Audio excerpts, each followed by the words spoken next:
A Rwandan relative of a crash victim mourns at the scene where the Ethiopian Airlines Boeing 737 MAX 8 crashed shortly after takeoff on Sunday, killing all 157 on board, near Bishoftu, southeast of Addis Ababa, in Ethiopia Friday, March 15, 2019.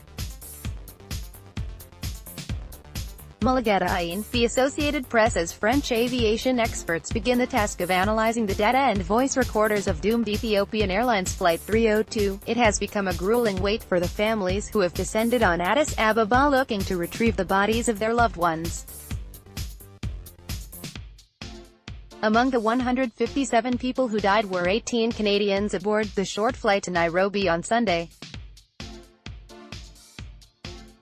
Mulugeta was among the many who have traveled to Ethiopia looking for answers. He was hoping to find the body of his brother, but his hope dwindled when no body was discovered. Story continues below advertisement. "My brother and I lost our parents a long time ago," he said. "He was my only brother, and I am devastated." The resident of Kitchener, ONT, found out about the accident when his sister-in-law called him in the wee hours of the night after seeing the news on television. She hoped her husband, Mulugeta, a Kenyan citizen, father of two and pilot with Saudi Arabian Airlines, was not on the flight. He was. Mulugeta sat on the first row of the business class of the plane, his brother said as he headed to Bul International Airport for the long flight home, with little information. At the Skylight Hotel, where most of the families are staying, Ethiopian Airlines CEO Tewolde Gebremariem held a heated briefing Friday with family members.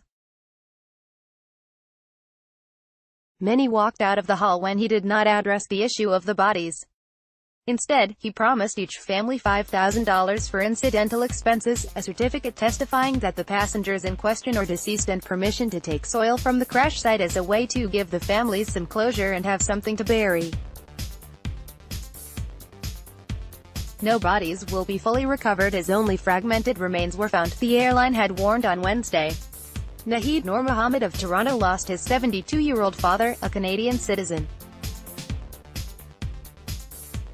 He left with little information about whether the remains of Amin Noor Mohammed would ever be found. Like most of the grieving families, he is in mourning and asked for privacy. The family wishes to maintain their privacy but are grateful for all the wishes.